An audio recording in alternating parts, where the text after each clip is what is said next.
Halo teman-teman Kadedan. Oke, teman-teman Kadedan, kita akan melanjutkan kembali perenungan kita, informasi kita, cerita kita tentang sejarah bangsa Yahudi. Yang part satunya teman-teman bisa lihat entah di sebelah sini atau di sebelah sini linknya. Silahkan lihat, teman-teman bisa tonton dulu sebelum nanti melanjutkan pada bagian yang kedua saat ini. Oke teman-teman, di part yang pertama kita sudah dengar cerita tentang bagaimana bangsa Yahudi di pembuangan lalu melewati satu masa yang disebut masa sunyi, dan pada tahun 63 sebelum Masehi bangsa Romawi berhasil menaklukkan bangsa Yahudi.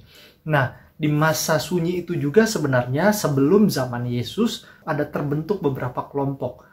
Jadi kelompok-kelompok ini mencoba untuk memaknai tentang firman Tuhan atau hukum Taurat dengan sudut pandang yang berbeda-beda. Termasuk juga dengan cara pandang politik yang berbeda-beda. Sehingga kalau kita misalkan nanti melihat ada beberapa kelompok yang terkenal dalam Alkitab kita, tetapi ada beberapa kelompok yang tidak terlalu terkenal. Nah, tapi mari kita bersama-sama belajar. Paling tidak, teman-teman, kita akan menemukan ada 4 kelompok plus 1 nanti yang akan kalian ceritakan. Jadi 4 kelompok ini adalah kelompok Farisi, kelompok yang sangat akrab di telinga kita. Lalu yang kedua adalah kelompok Saduki. Alkitab juga menceritakan beberapa tentang orang Saduki. Lalu ada kelompok Eseni dan kelompok Zelot.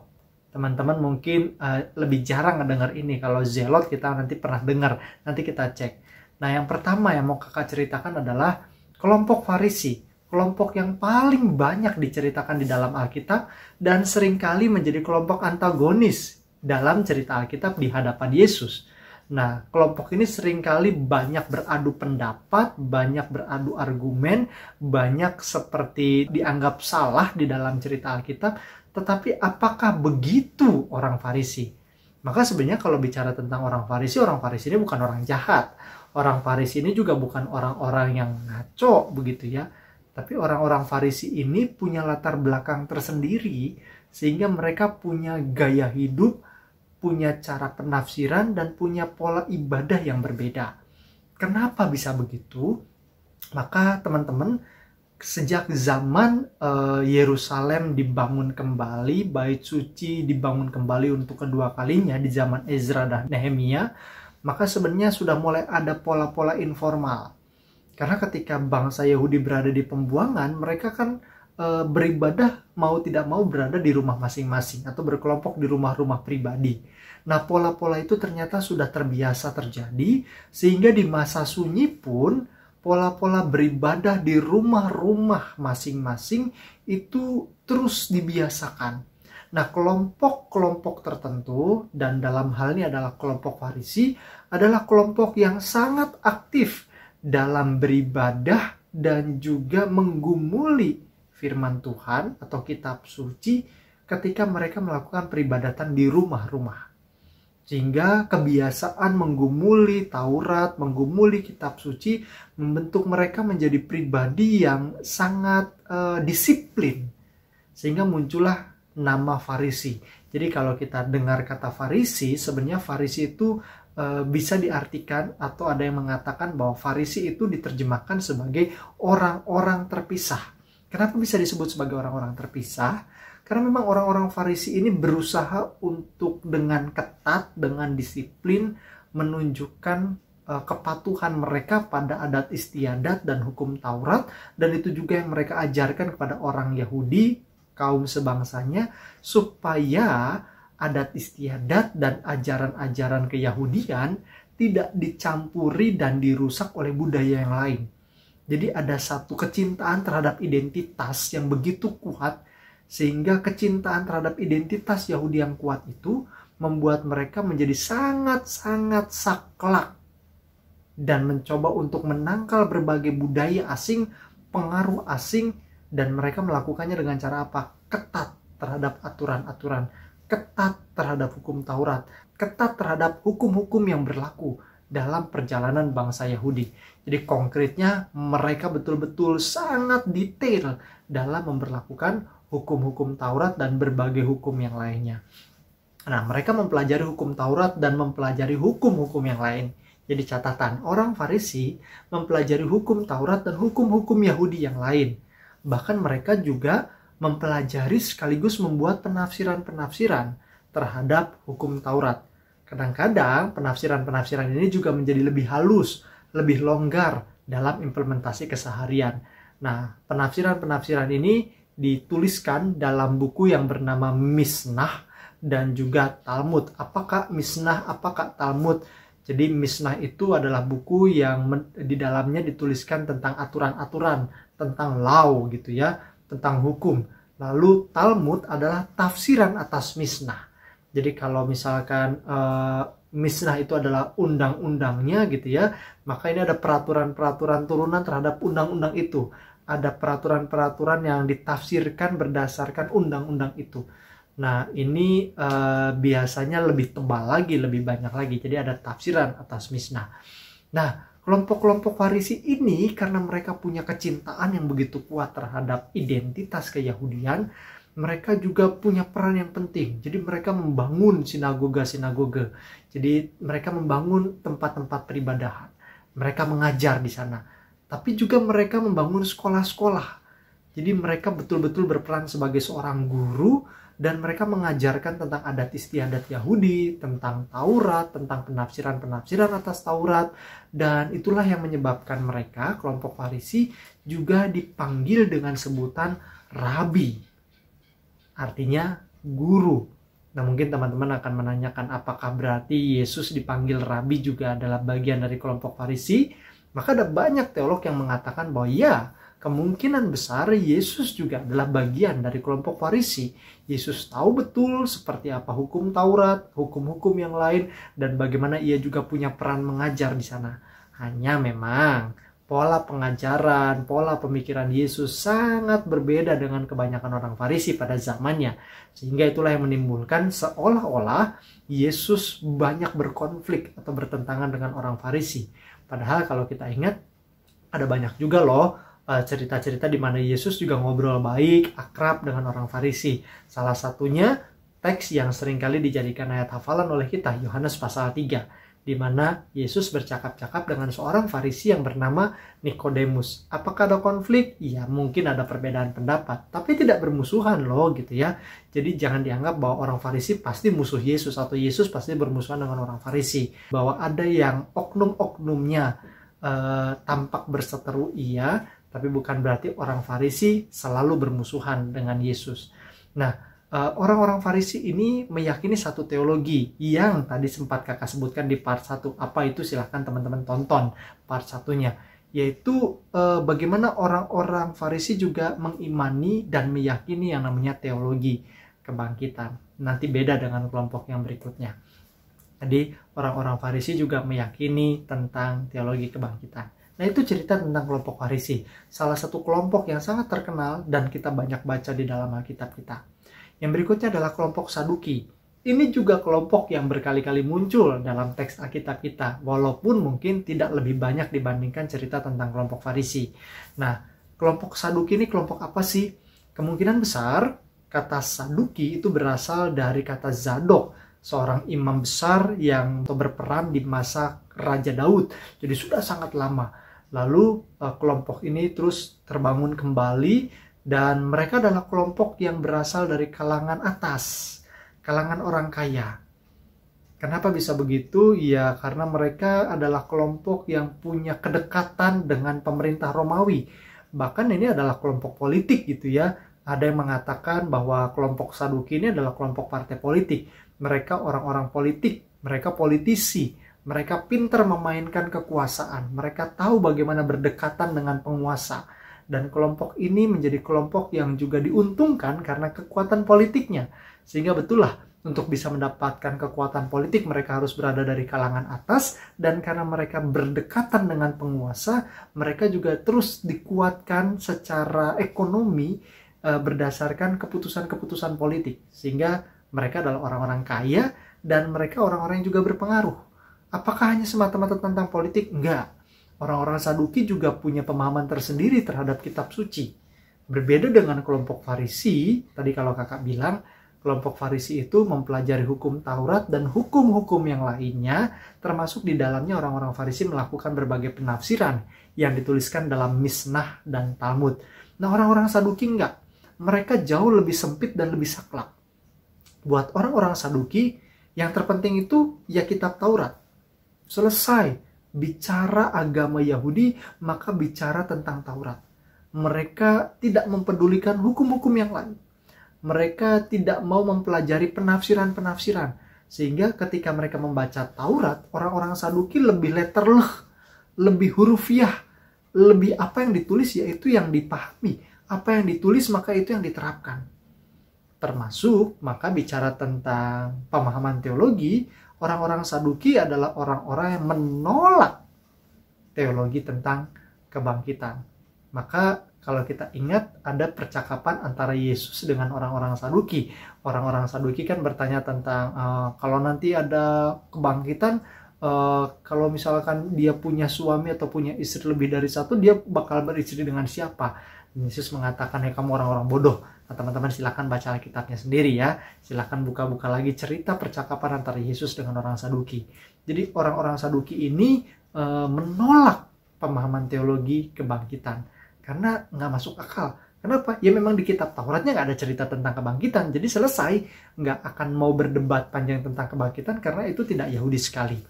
Jadi orang-orang Saduki ini orang-orang yang sangat politik. Tetapi dalam hal agama juga mereka orang-orang yang sangat saklek. Karena mereka adalah orang-orang yang sangat memegang teguh prinsip bahwa Yahudi itu berasal dari Taurat sekali. Tidak mau ada hukum lain, tidak mau terlalu pusing dengan penafsiran-penafsiran yang lain. Itu kelompok Saduki. Kelompok berikutnya adalah kelompok Zelot. Ini kelompok yang nggak terlalu banyak diceritakan di dalam Alkitab, tapi kita ingat ada murid Yesus yang juga orang Zelot. Siapa? Silakan teman-teman cek di Alkitab, tapi nanti Kakak Dadan akan sampaikan juga. Jadi kelompok Zelot ini kelompok apa sih? Ini juga punya pemikiran politik. Simpelnya begini teman-teman. Orang-orang Yahudi pada zaman itu punya mimpi politis. Mimpinya apa? Mereka bisa menjadi bangsa yang independen, bangsa yang merdeka lagi. Bagaimana caranya? Macam-macam tadi ya. Buat orang-orang Saduki, mereka memperjuangkannya dengan jalur politik yang diplomatis. Mereka berdekatan dengan penguasa, lalu mereka akan mencari celah ini dan itu. Buat mereka yang penting kalau saya baik-baik aja, hidup ekonomi kita terjamin, ya udah baik-baikin aja penguasa begitu ya. Sementara kelompok Zelot ini kelompok yang beda. Dia punya jiwa nasionalis yang luar biasa. Mimpi politis mereka adalah mereka bisa independen, mereka bisa merdeka. Gimana caranya? Ya mereka punya pemahaman teologi. Pemahaman teologi mereka itu bilangnya begini. Tuhan pasti akan memberkati perjuangan umatnya. Tuhan akan membebaskan umatnya dan memerdekakan umatnya. Tapi umatnya juga harus memperjuangkan. Jadi buat keyakinan mereka untuk bisa menjadi bangsa yang independen, bangsa yang merdeka, bangsa yang diberkati oleh Tuhan, kita harus berjuang. Bagaimana perjuangannya? Buktikan juga dengan kesiapan angkat senjata. Maka buat sebagian besar orang, kelompok Zelot ini dianggap sebagai kelompok pemberontak. Bahkan bisa dianggap juga sebagai kelompok anarkis. Kelompok yang melegalkan kekerasan demi tercapainya tujuan. Yaitu apa? Kemerdekaan secara politis. Jadi teologinya begitu, bahwa Allah akan memberkati umatnya, tapi kalau umatnya juga mau berjuang. Sehingga bentuk perjuangan yang mereka maksudkan adalah, ya berjuang, angkat senjata, tunjukkan perlawanan, jangan diam. Kalau ditindas, lawan. Jangan diam aja, jangan pasrah aja. Lebih baik kita mati dalam perjuangan daripada mati dalam ketidakberdayaan. Kira-kira begitu. Nah, kelompok ini biasanya juga terkenal sebagai, seringkali diasosiasikan sebagai kelompok sikaris. Karena mereka punya senjata, yaitu pedang kecil atau belati, yang oleh orang-orang pada zaman itu disebut sebagai sikar. Nah, kalau kita dengar kata sikar, maka kita ingat salah satu murid Yesus, yaitu Yudas Iskariot. Nah, Yudas Iskariot kemungkinan besar adalah bagian dari kelompok Zelot. Dia adalah kelompok yang sangat nasionalis, kelompok yang sangat berani untuk angkat senjata, mereka kaum pejuang yang siap untuk berperang. Jadi Yudas Iskariot salah satu dari kelompok Zelot. Tapi di salah satu murid Yesus yang lain juga ada yang terang-terangan disebut Simon, orang Zelot.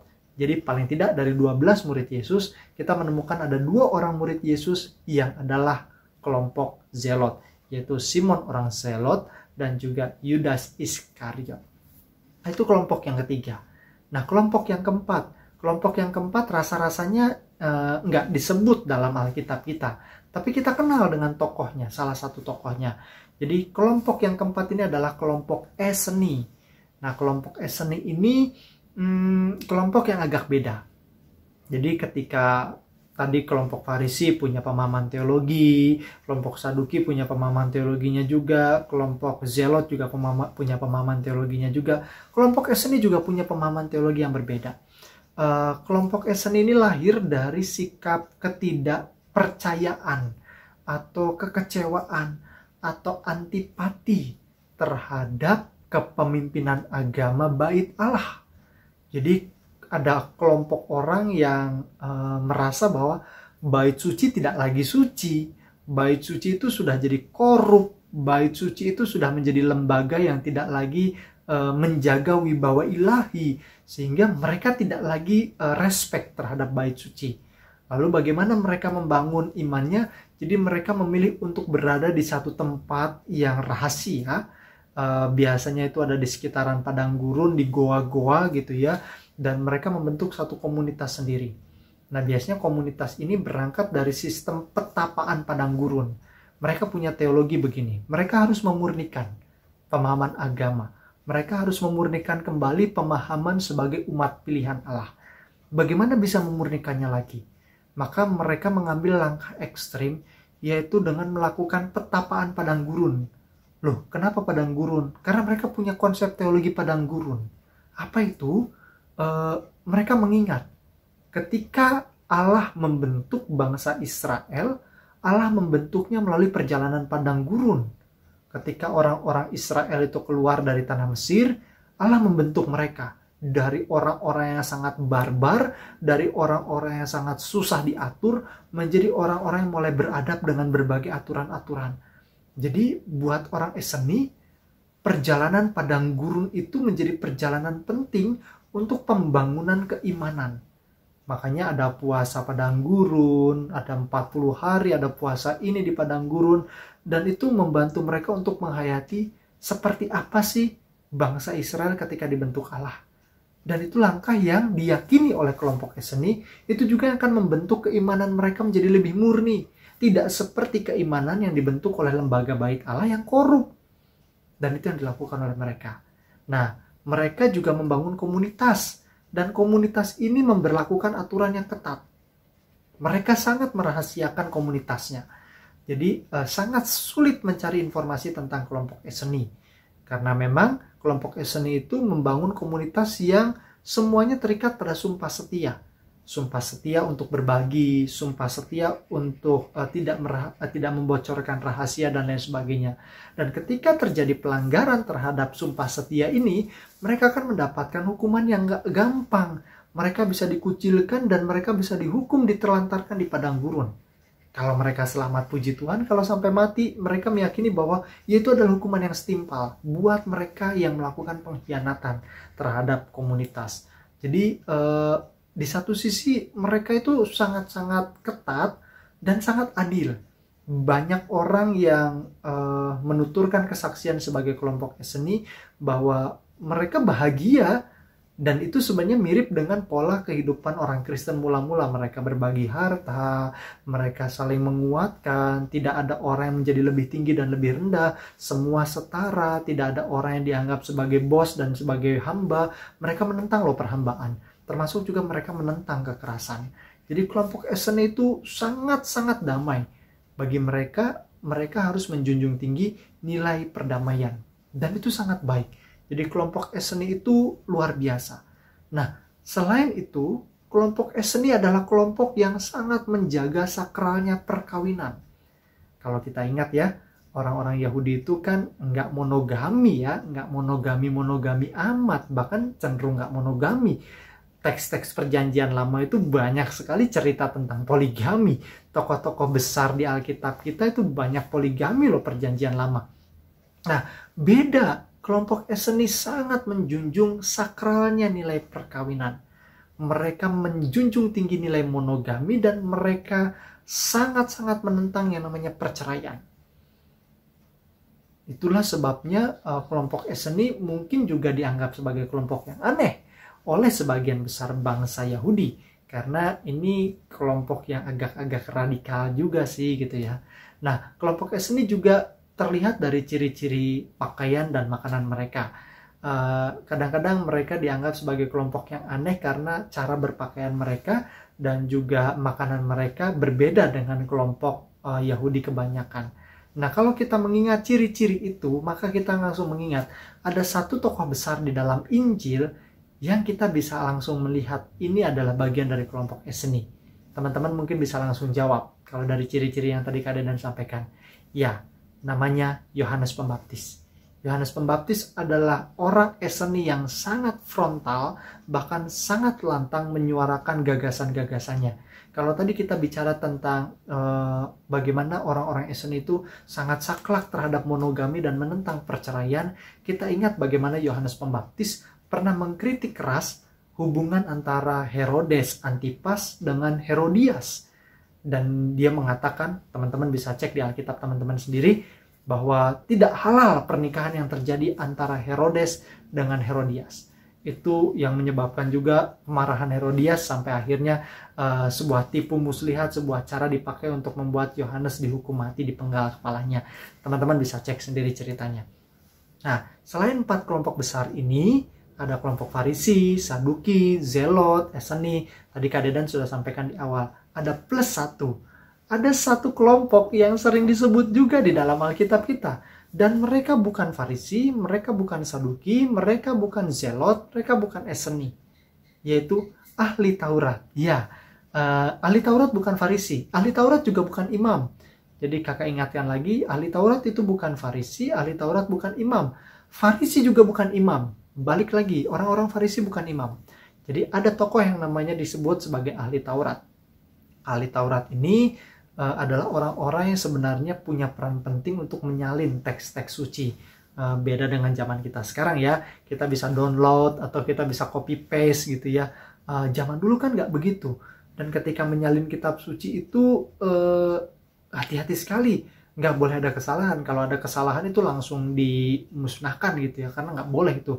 Jadi hati-hati sekali. Keteraturan mereka dalam menyalin hukum-hukum Taurat, kitab-kitab suci, termasuk mereka juga banyak menjadi juru tulis atau sekretaris dari kelompok-kelompok tertentu, kelompok imam dan lain sebagainya. Maka ahli Taurat ini dikenal sebagai orang-orang yang sangat mengerti detail tentang hukum-hukum Taurat dan hukum-hukum lainnya. Maka banyak ahli Taurat yang juga dijadikan sebagai penasehat untuk imam maupun juga untuk orang-orang Farisi. Karena mereka terbiasa menyalin dan mereka tahu betul detailnya.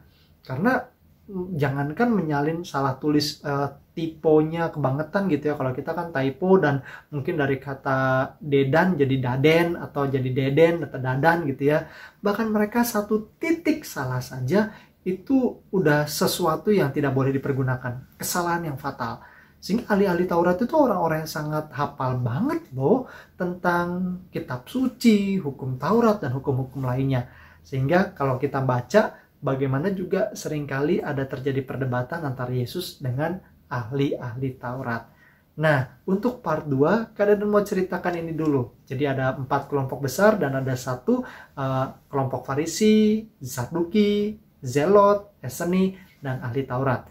Part 3, Kak Dedan akan cerita yang lain, jadi tetap stay tune di channel ini.